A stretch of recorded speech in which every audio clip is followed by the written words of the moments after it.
प्रेम से बोलिए अम्बे माता की जय, नौ देवी की जय, माता शेरा वाली की जय, सच्चे दरबार की जय।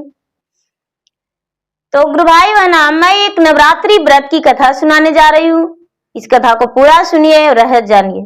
आदि नहीं, आदि सुनने में माता रानी का अपमान होती है और पूरा सुनने में माता रानी कृपा करते हैं, दया बरसाते हैं, सुहाग की रक्षा करते हैं, पुत्र की लंबाई होती है, घर में धन की वृद्धि होती है। इसलिए कथा को पूरा सुनिए और रहस्य जानिए। जय माता रानी, जय शेरा वाली। एक राज में एक राजा थे और बड़े ही माननीय और बड़े महान राजा थे और उनकी पत्नी थी। राजा की पत्नी गर्भवती थी। राजा की पत्नी का नाम उमावती था। राजा जो थे, राजा बड़े महान थे, अपने उमावती का बड़े प्रेम करते थे। उमावती गर्भ से थी तो राजा प्रतिदिन कहते थे कि मेरा पत्नी का ओद्र से कन्या जन्म ले तो मेरे घर में लक्ष्मी का वास होगा। उमावती कहती थी कि मेरा ओद्र से पुत्र जन्म लेगा तो मेरा कुल का नाम बढ़ेगा। धीरे धीरे समय बीतने लगा और 9वां महीना हो गया। 9वां महीना हो जाने के बाद दीदी उमावती का ओद्र से एक कन्या जन्म ली और कन्या जन्म लेते ही उमा का देहांत हो गया। जब देहांत हो गया तो राजा कहने लगे कि मेरा उमा का मृत्यु का कारण सिर्फ कन्या है, इसका मुख हम नहीं देखेंगे। ये तो कुलच्छनी है, ये अभागन है, जन्म लेते ही मेरा पत्नी को खा गई। उसको दाई दासी संभालने लगे। राजा के राजमहल में कई दासियां थे, दासियां संभालने लगे और उसे गाय का दूध पिलाकर पोसने लगे। दासियां ही उनका नाम धर दिए दुखनी और उसे दुखनी कहकर पुकारने लगे। राजा अपने पत्नी के वियोग में मूर्छित पड़े रहते थे, सर पे हाथ धरकर बैठते थे, ना तो समय से भोजन करते थे और ना ही कोई काम करने को मन करता था उनका। उनका जो वजीर था दीदी बहुत समझाने लगे, राजा साहब आप सगमा से बाहर आइए, यदि सगमा से बाहर नहीं आइएगा तो राज पे कोई दूसरा चढ़ाई कर लेगा। राजा साहब अपने सगमा से बाहर आइए। लेकिन राजा साहब किसी को बात मानने को लिए तैयार नहीं थे। बड़ी समझाने के बाद 4-6 महीना हुआ तो राजा थोड़े थोड़े सगमा से बाहर आए और अपना राजपाट पे हुकूमत चलाने लगे। जब वजीर देखे कि अब राजा साहब थोड़ी सी कुल रहने लगे हैं, उनके चेहरा पे हंसी अब आता है, तो वजीर राजा साहब से ब्याह के लिए प्रस्ताव रखने लगे और कहने लगे कि आप ब्याह कर लीजिए। राजा साहब ब्याह के लिए राजी हो गए और बोले कि ठीक है, ब्याह हम कर लेंगे। राजा साहब ब्याह कर लिए। जब उनका पत्नी का 9 महीना हुआ, डेट किया हुआ, तो राजा साहब ब्याह कर लिए और दूसरी पत्नी घर में आ गई। राजा साहब अपने पत्नी को बोले कि देखो मेरा एक बेटी है दुखनी, उसको कभी हम मुख नहीं देखेंगे, उसको जन्म लेने पर मेरा पत्नी इस दुनिया से चल बसी, इसलिए वो मेरे नजर के सामने कभी नहीं आना चाहिए। राजा साहब अपनी पत्नी को भी बोल दिए तुम्हारा मर्जी, उसको सेवा करना है करो, नहीं करना है मत करो। सौतेली माँ तो माँ होती है, सौतेली ही, अपनों जैसा प्यार तो उसे देगी नहीं। जब दुखनी का सौतेली माँ आई तो थोड़ा सा लाड प्यार देने लगी, लेकिन दीदी कुछ ही दिन के बाद वो भी गर्भवती रह गई और धीरे धीरे समय बीतने पर राजा की दूसरी रानी मां बनने वाली रह गई और 9वें महीने के बाद वो भी एक कन्या का जन्म दी। और कन्या का जन्म दी तो पूरे राजमहल में खुशियां का ठिकाना नहीं था। खुशी के मारे फूलों का बारिश हो रहा था और राजा कहने लगे कि हे प्राण प्रिय, मेरा पहली पत्नी तो इस दुनिया से चल बसी, उन्होंने भी बच्ची का जन्म दी, उसका दुखनी नाम रखा है। मैं इसको सुखनी बोलेंगे, इसका नाम सुखनी रहेगा। एक का नाम, बड़ी का नाम दुखनी और छोटी का नाम सुखनी। माता पिता के छत्र छाया में दोनों पलने बढ़ने लगी। बड़ी और छोटी धीरे धीरे दोनों बड़ी हुई। सुखनी जो थी अनेक प्रकार के भोजन करती थी, लेकिन उसी का जूठन सुखनी खाती थी। सुखनी जो थी अच्छे अच्छे खिलौने से खेलती थी, लेकिन उसी का टूटा हुआ खिलौना से दुखनी खेलती थी। दुखनी को कोई भी प्यार नहीं देते थे और कोई भी अच्छे कपड़े नहीं देते थे। उसका छोड़ा हुआ कपड़ा दुखनी पहनती थी। ज्यादा नहीं, सिर्फ 1.5 साल के बड़ा छोटा दोनों बहन हो गई। धीरे धीरे दोनों बढ़ने लगी। जब बड़ी हुई तो राजा साहब कहते हैं रानी से कि दोनों का नाम स्कूल में लिखा दो, दोनों पढ़ेगी। रानी कहती है कि राजा साहब, आपको दिखाई नहीं देता है, दुखनी क्यों पढ़ेगी? वो तो जन्म लेते ही अपने माता के खा गई। तो क्या कहते हैं, उसको भी हम पढ़ाएं? नहीं,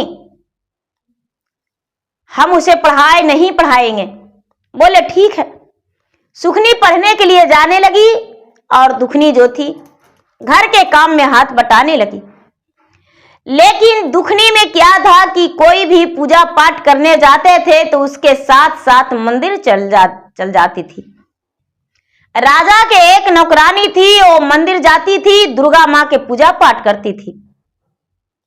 दुखनी भी देखती थी तो माँ दुर्गा के, अम्बे भवानी 9 देवी का पूजा पाठ करती थी। और जो नौकरानी थी वो अष्टमी व्रत करती थी।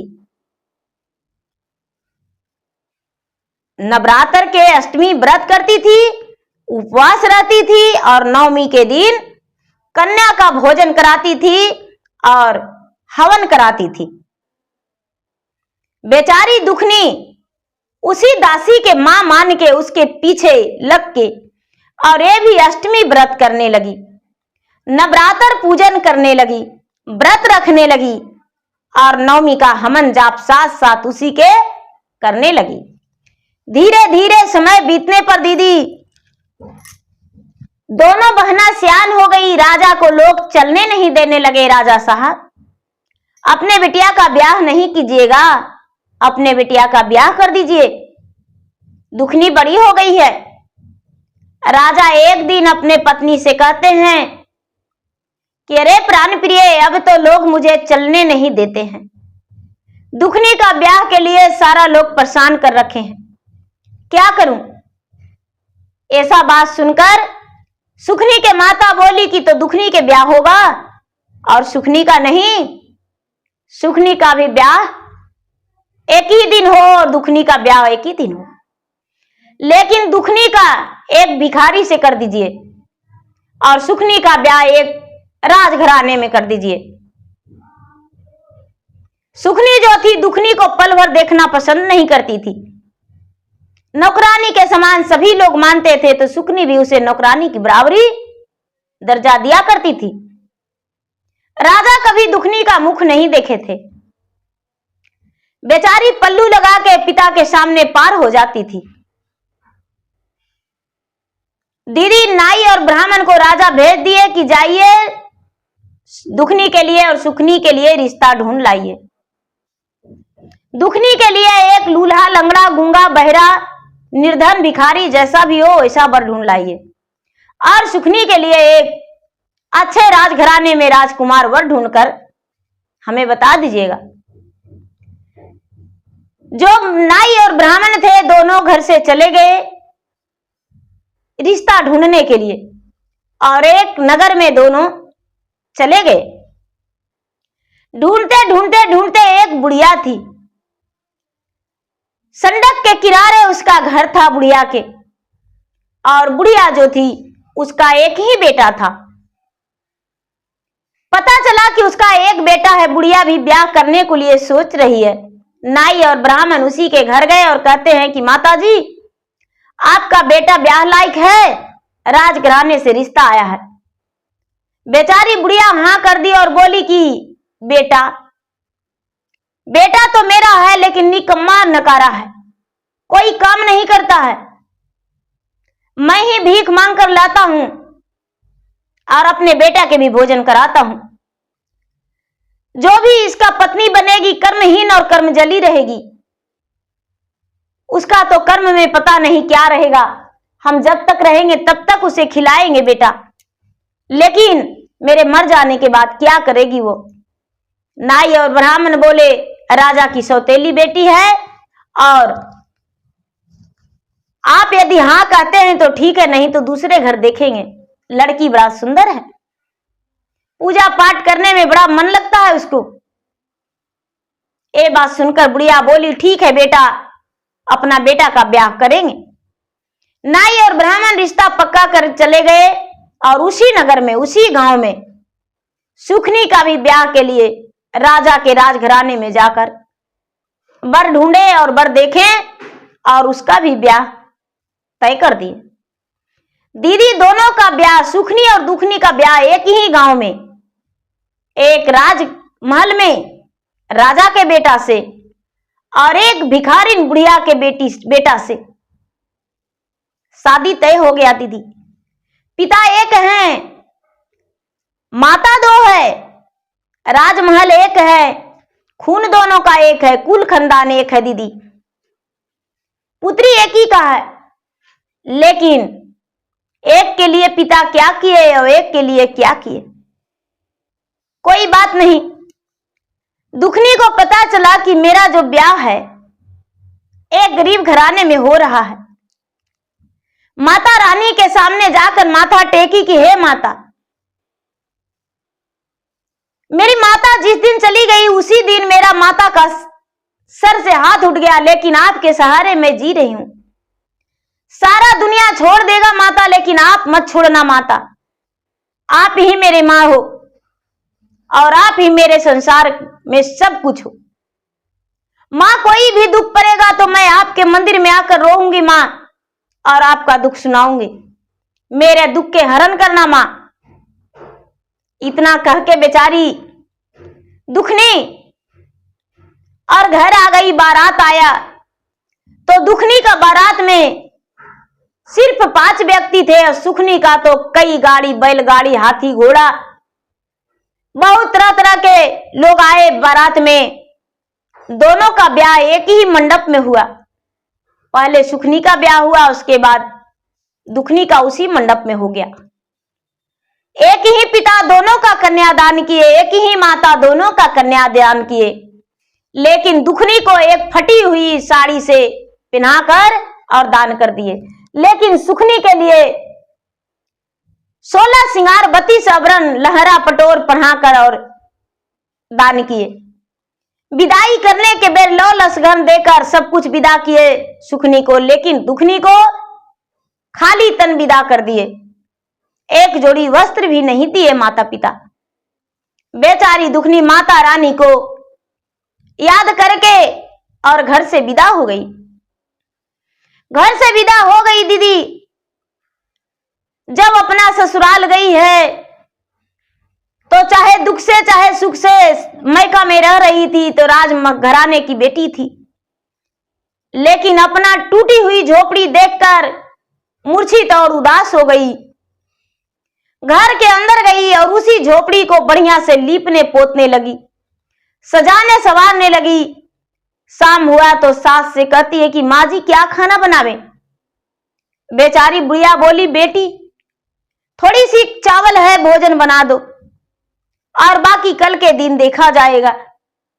बेचारी दुखनी अपने सास के कहना मानकर और भोजन बना दी, अपने पति का भी भोजन कराई, अपने भी कर ली। अब 2-4 दिन हुआ तो गांव में बेचारी दुखनी खोजने लगी कि भैया कोई काम हमको दे दीजिए। कई लोग को दया लगा कि बुढ़िया का बहू है, नई नवेली है, कहां जाएगी, गांव का इज्जत गांव में ही रह जाएगा। भैया क्या किए, लोग उसे घर में झाड़ू पोछा लगाने का काम दे दिए। बेचारी दुखनी घर घर जाके झाड़ू पोछा लगाने लगी और अपने ही गांव में नौकरानी बन के मेहनत करने लगी। धीरे धीरे समय बीतने पर सुखनी का एक पुत्र हो गया। दुखनी का एक पुत्र हुआ, लेकिन सुखनी निसंतान थी। 2 बच्चे हो गया, लेकिन सुखनी निसंतान थी। दुखनी का 3 बच्चे हो गया, लेकिन सुखनी निसंतान थी।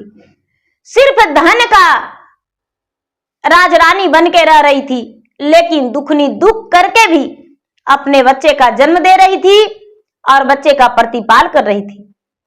एक दिन का बात है दीदी कि सुखनी को लगा कि चलो अपने बहन के घर जाते हैं, थोड़ा बहन के जाकर मजाक उड़ाएंगे। दुखनी के घर गई सुखनी और बड़े प्रेम से बैठी और बोली कि बोलो बहन, कैसा कुशल मंगल है। तो बेचारी दुखनी कहती है कि बहन मेरा तो ठीक ही ठाक है, अपना सुना। सुखनी बोली मेरा तो ऐसो आराम का जिंदगी बीत रहा है, मेरा जीवन में तो कोई दुखी नहीं है, मैं तो खुशी का पल बिता रहा हूं। सोने का ढुलवे पर मैं झूला झूलती हूं, दाई दासिया लाकर भोजन देती है तो मैं चम्मच से खाती हूं और मेरा हाथ से जूठन बर्तन दाई दासिया ले जाकर धोती है। बेचारी दुखनी बोली बहन मैं क्या बताऊं, मेरा तो कर्म फूटा है। जन्म लेते ही मैंने माता को अपने खो दिया। पिताजी मेरा मुख नहीं देखना पसंद किए, एक भिखारी के घर ब्याह कर दिए, दूसरे के घर चौका बर्तन करते हैं, उसके बाद मेरा भोजन मिल जाता है। बच्चे का परवरिश कर रहे हैं, फटी पुरान पहनाकर तन को ढक रहे हैं। एक बात सुनकर सुखनी बोली अरे बहन तू दूसरे के घर जाती हो मजूरी करने, बर्तन धोने, चौका करने, क्या मेरे घर नहीं कर सकती हो? अरे तू जो बासी भोजन लाती हो दूसरे घर से, वही बासी भोजन हम तुम्हें दे देंगे। जो तू लाती हो दूसरे के घर से चावल, कुछ पैसे वो हम देंगे, मेरे घर आ जाना।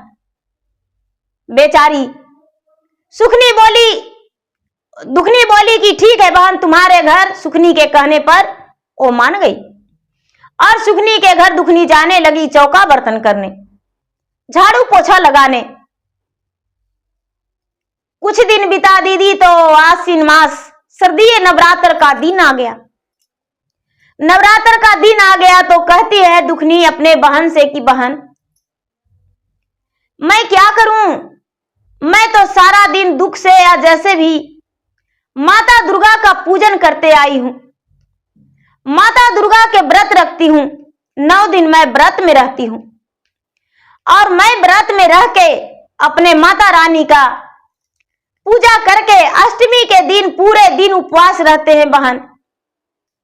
मजूरी करके भी गरीबों में कुछ दान देते हैं और नवमी के दिन कन्या का भोजन कराते हैं बहन और हवन कराते हैं। अष्टमी के दिन माता रानी का हम चुंदर चढ़ाते हैं, श्रृंगार चढ़ाते हैं, माता रानी का अच्छे अच्छे भोग लगाते हैं। इसीलिए बहन कुछ मुझे पैसा दे दो, उसी पैसा से मैं माता के चढ़ावे के लिए, श्रृंगार के लिए श्रृंगार लाएंगे, चढ़ावा लाएंगे और माता रानी को चुंदर चढ़ाएंगे। अष्टमी के दिन माता रानी का गोद भराई करेंगे, जिसमें मेरा पुत्रों को रक्षा करेंगे माता रानी और मैं माता रानी का आशीर्वाद लेकर सुखी जीवन बिताना चाहती हूं। सदैव मेरे पुत्र को रक्षा करें। इतना सुनते ही दुखनी का बात सुनते ही सुखनी एक झाड़ू उठाई और झाड़ू उठा के और दुखनी को मारना शुरू कर दी और कहती है कि अरे कुलछना ही, बड़ा तू आई हो माता रानी का पूजा करने वाली, और तू आई हो कि मैं तुम्हें पैसे दूं माता रानी को पूजा करने के लिए, अपना सुखी जीवन बिताने के लिए। कभी सोचना भी मत मेरे घर से चले जाओ, कोई माता रानी के चढ़ावे के लिए हम पैसे नहीं देंगे, कोई माता रानी के चुनर के लिए पैसे नहीं देंगे, कन्या भोजन के लिए पैसे नहीं देंगे। दुखनी बेचारी रो रो के कहती है कि बहन 1 महीना का तनख्वाह तुम्हारे घर मेरा बाकी है, बस मेरा बाकी पैसा दे दो बहन, मैं तुमसे भीख नहीं मांगने आई हूं। कहती है तुम्हारा पैसा मेरे घर कोई बाकी बकाया नहीं। बेचारी दुखनी कहती है बहन मैं तुम्हारे घर 1 महीना का तनख्वाह अपने माता रानी के पूजन के लिए छोड़ रखी थी, दे दो बहन। लेकिन हाथ पकड़ के खींच के और मारते मारते सुखनी निकाल दी दुखनी को। दुखनी बेचारी रोते बिलटते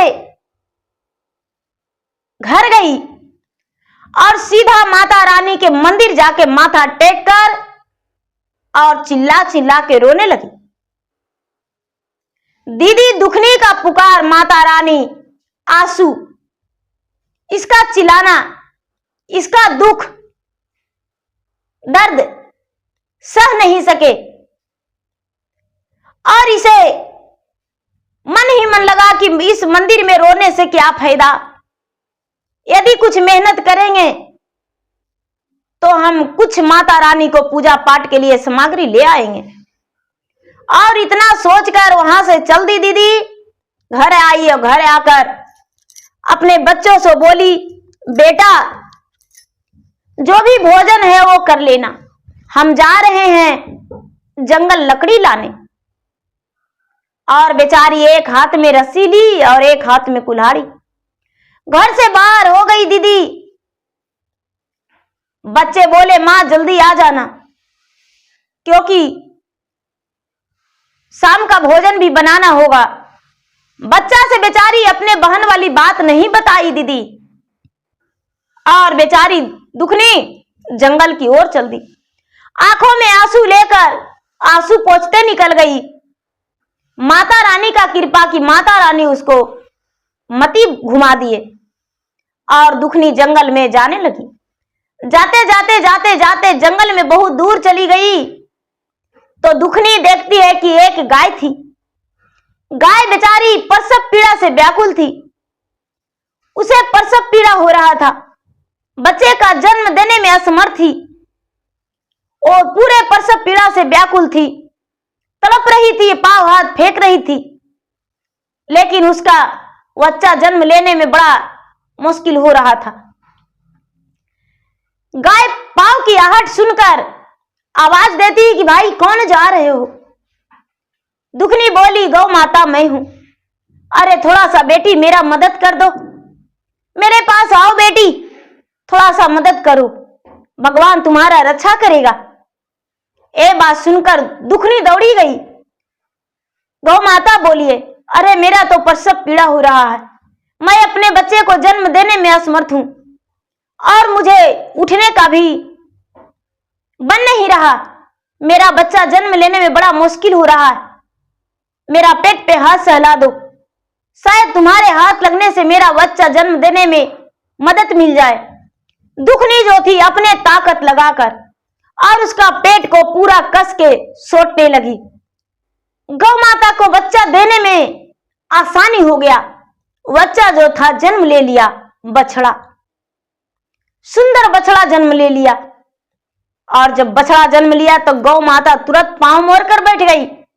सतयुग में लोग कहते हैं दीदी कि पौधों भी बोलते थे। गौ माता जो भी जीव जंतु थे मनुष्यों की भांति बात करते थे। तो गौ माता जो थे उठकर बैठ गए और कहते हैं धन्यवाद दुखनी, तूने हमारा बच्चा को जन्म देने में मदद किया, जाओ कहां जा रही हो? बेचारी दुखनी बोली मां गौ माता मैं लकड़ी काटने जा रही हूं। इतना कहते ही आगे बढ़ गई बेचारी दुखनी। एक सर्प मिला। सर्प जो था वो नागिन थी। नागिन अपना केचुला उतारने में बड़ी मुश्किल से फंसी हुई थी, मुश्किल में फंसी हुई थी। 12 साल से वो बिलट रही थी, केचुला नहीं उतर रहा था। अपना शरीर को लगड़ रही थी जमीन में, लेकिन केचुला नहीं उतर रहा था। मनुष्यों के आहट सुनकर नागिन बोली, अरे कौन हो? दुखनी कहती है, मैं दुखनी हूं। अरे दुखनी मेरे पास आओ, जरा मेरा शरीर सहला दो, हो सकता है तुम्हारे हाथ लगने से मेरा केचली उतर जाए। दुखनी जो थी जोर जोर से उसका शरीर को रगड़ दी। जो हाथ में रस्सी था, रस्सी लेकर उसका शरीर को पूरा रगड़ दी, और रगड़ दी तो उसका केचली उतर गया। अब नागिन जो थी कंचन हो गई और दुखनी आगे बढ़ गई। आगे बढ़ने पर एक बुढ़िया माता बैठी हुई थी। उनका सर में जुए काट रहा था। वो तो माता वनसती थे, माता नव दुर्गा थे। बुढ़िया का रूप धारण करके दीदी और वन में बैठ गए थे। माता तो परीक्षा ले रहे थे। माता तो बड़ी तरह के अग्नि परीक्षा लेते हैं अपने भक्त से। अग्नि परीक्षा लेने के लिए माता एक बुढ़िया का रूप धारण करके और बैठे हुए थे। दुखनी को देख कहते, अरे तू कौन हो बेटी? दुखनी बोली, मां मैं हूं। क्या कहते हैं? अरे मेरा सर में जुए काट रहा है बेटी, थोड़ा सा मेरा जुए निकालने में मदद कर दो। मेरा आंख तो सर में नहीं कि मैं अपने जुए निकाल सकूं। दौड़ी दौड़ी दुखनी गई और उन्हें जुए निकालने लगी। जुए निकालते निकालते एक भी जुआ नहीं निकला और बोली, माँ जी आपका तो एक जुआ नहीं, लगता है आंखों से आप पलक झपक रहे हैं, क्या आपको नींद आ रही है? माता बोली, हाँ बेटी। इतना ही में बेचारी दुखनी अपना पांव फैला दी, जांघ पे माता को सिर रख ली और सिर रखकर और सो गई। माता जो थी, माता चुपचाप देख रहे थे कि आखिर दुखनी क्या करती है, मुझे जगाकर हटा देती है या छोड़कर चली जाती है या तो मेरे आस में बैठी रहती है। कोई बात नहीं, दुखनी कुछ नहीं, चुपचाप माता के सर सहलाते रह गई, पांव हाथ दबाते रह गई। माता थोड़ी देरी परीक्षा लिए, उसके बाद जाग गए। बेटी शाम होने वाला है, सूरज ढलने वाला है, तुम्हारे बच्चे तेरा आस जो रहे होंगे, जा बेटी घर जा, तू तो लकड़ी लेने आई थी, लेकिन शाम हो गया, अब लकड़ी भी नहीं काट सकेगी। दुखनी बोली, माँ जी दुख का मारा मैं एक दुखियारिन हूं। बान के घर चूल्हा चौका बर्तन करती थी, बान ने मुझे मार कर निकाल दी और पैसे भी तनख्वाह नहीं दी। मैं माता रानी का व्रत में हूं, नवरात्र व्रत कर रखी हूं और अष्टमी का दिन माता के चढ़ावा चढ़ाना है, माता का 9 रंग के भोग लगाना है, माता का चुंदर चढ़ाना है, श्रृंगार चढ़ाना है, नवमी का दिन हवन कराना है और कन्या का भोजन कराना है, गरीबों में कुछ दान भी देना है। इसीलिए सोचे कि लकड़ी काट कर बेचकर और 2 पैसे कमाकर और माता रानी का पूजा पाठ करेंगे। मेरे पति निकम्मे और नकारे हैं, 3 बच्चे भी हैं, अकेले दम पे अपने बच्चे का प्रतिपाल करती हूं। ये बात सुनकर माता आंखों में आंसू लेकर कहते हैं कि बेटी मेरे पास तो ज्यादा कुछ नहीं, लेकिन लो बेटी एक पोटली लो, एक पोटली घर में खोलकर देखना और लो बेटी मेरा झोली में मुट्ठी भर चावल है, ये चावल अपना आंचल के पल्लू में लगा लो और जाकर बेटी अपना बच्चों का भोजन करा देना। और नवरात्रि के दिन बेटी अष्टमी का दिन माता रानी का पूजन कर लेना और नवमी का दिन कन्या का भोजन करा देना, हवन भी कर देना। बेटी लो इस पोटली में कुछ रुपये हैं। पोटली दुखनी लेकर बड़ी प्रसन्न हुई और चावल खोइछे में बांध ली। अब सोचती है कि ये तो समय ज्यादा हो गया, अब हम लकड़ी भी नहीं काट सकते। हाथ में कुल्हाड़ी लिए आगे बढ़ गई तो नागिन माता देखी, दुखनी को बुलाई। दुखनी गई, क्या कहते हैं नागिन माता, अरे बहन तू तो लगता है कि मनुष्य के रूप में एक अप्सरा बन के आई हो, लो एक नागमणि देते हैं, इस नागमणि को अपने घर में कोठी पे रख देना, तुम्हारा घर में रोशनी की तरह जगमगाते रहेगा और अन्न धन लक्ष्मी से भर जाएगा। ये बात सुनकर दुखनी खुश हो गई और आंचल के पल्लू में छिपा ली।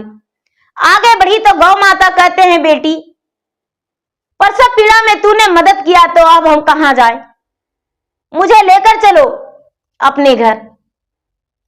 बेचारी दुखनी आगे आगे और पीछे पीछे गाय और बछड़े लग गए। घर गई दुखनी तो उसका बच्चा देखकर बड़े प्रसन्न हुए और कहने लगे कि अरे मेरी माँ गाय लेकर आई है, बछड़े भी लेकर आई है, अब हम लोग दूध पिएंगे और पूरे परिवार खुश रहेंगे। दुखनी घर के अंदर गई और पोटली खोलकर देखने लगी तो पोटली में सोने और चांदी का सिक्को भरा हुआ था, हीरे जवाहरात के गहने थे। खोइछा के चावल जो था बेचारी एक बर्तन में रखी तो बर्तन भर गया। अब बर्तन से चावल कोठी में रखने लगी तो कोठी भर गया। उसके घर में अन्न धन संपत्ति चारों कोना भर गया। माता का परीक्षा पूरा हुआ। माता जगत जननी नौ दुर्गा प्रसन्न हो गए, चारों कोना विराजमान हो गए। लक्ष्मी माता कोन कोन में भर गए। सारे देवी देवता प्रसन्न होकर आशीर्वाद दे दिए। अब बेचारी दुखनी बड़ी प्रेम से बड़ी धूमधाम से अष्टमी व्रत की और पूजन की, गरीबों में दान दी। इतना दान दी कि मंदिर के सामने लाइन लगाकर लोगों का धन बांटी। सारा लोग चकित हो गए कि अरे दुखनी के पास इतना धन कहां से आया, लाइन लगा के लोगों का धन बांट रही है। सारी लोग जो हैं जा रहे हैं और सबको धन दे रही है। नवमी के दिन दुखनी जो थी बड़े प्रेम से कन्या भोजन करवाई, हवन करवाई, पूजा पाठ की माता रानी के, और माता रानी के मंदिर में कुछ रुपए दान की और सुखी जीवन बिताने लगी, घर द्वार बनाने लगी। उसकी बहन को पता चला कि सुखनी को कि मेरा बहन ने अष्टमी के दिन कुछ रुपए दान की है गरीबों में, और नवमी के दिन बड़े धूमधाम से पूजा की है ढोल बाजन बजा के। तो उसे जलस हुआ है और बहन के घर चल दी कि मैं तो एक भिखारी बन चुका हूं, मेरे घर तो लगता है कि अग्नि का प्रवेश हो गया, दरिद्रा ढुक गया है और वो सुखी जीवन बिता रही है।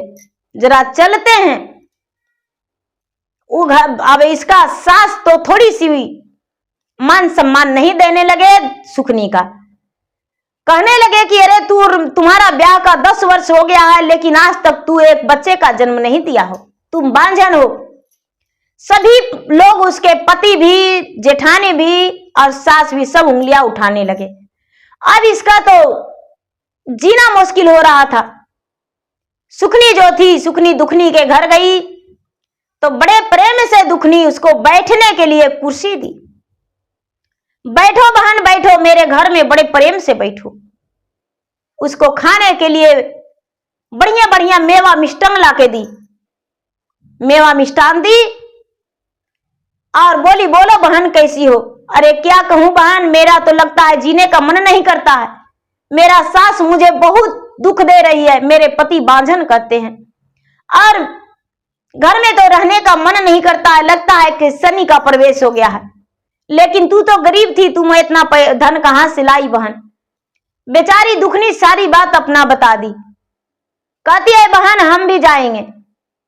ठीक है जाओ। सुखनी अपना घर गई और जाकर अपने सास से बोली कि आप मुझे ताना देते हैं तो बच्चे का भी जन्म देंगे और धन भी मेरे पास होगा। और घर से कुल्हाड़ी ली, रस्सी ली, फटी हुई साड़ी पहनकर जंगल के ओर चल दी। तो माता देवी दुर्गा सोचते हैं कि यदि इसको दर्शन नहीं देंगे तो ये विश्वास नहीं करेगी, अपमान करेगी। गाय माता चिल्लाए तो गाय माता के पास जाके कहती है कि अरे मार देंगे कुल्हाड़ी से, जो तुम्हारा गर्दन कट जाएगा, पेट फट जाएगा, तुम्हारा बच्चा निकल जाएगा। तुम मुझे कहती हो कि प्रसव पीड़ा में मदद करो, हम एक राजघराने का बहू है, हम तुम्हारे मदद करने में से नहीं, हम जान ले लेंगे तुम्हारा। गौ माता बोले जल्दी से चल जाओ मेरे आगे से। आगे बढ़ने पर वही नागिन मिली। नागिन को कहती है कि देखो कुल्हाड़ी तेरा खंड से एक जो है जो 1000 खंड कर देंगे, तेरा प्राण ले लेंगे। तुम कहती हो कि मेरा मदद करो। कोई मदद करने वाले में से हम नहीं हैं। मेरा नाम सुखनी है, राजघराने का बेटी और राजघराने का बहू। मैं तो बस धन लेने के लिए इस वन में आई हूं। माता जो थे, माता बुढ़िया के रूप में बैठे थे, दुर्गा। दुर्गा मिले तो कहते हैं कौन हो बेटी? तो हम सुखनी हैं।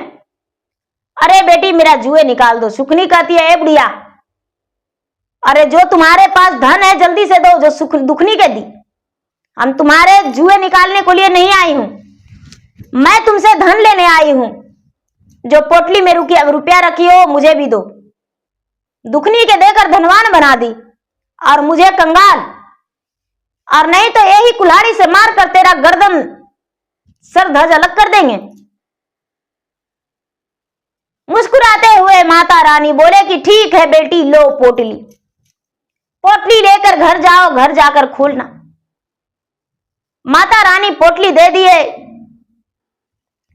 सुखनी लेकर जल्दी से घर आ गई और घर आकर जल्दी से पोटली को खोली।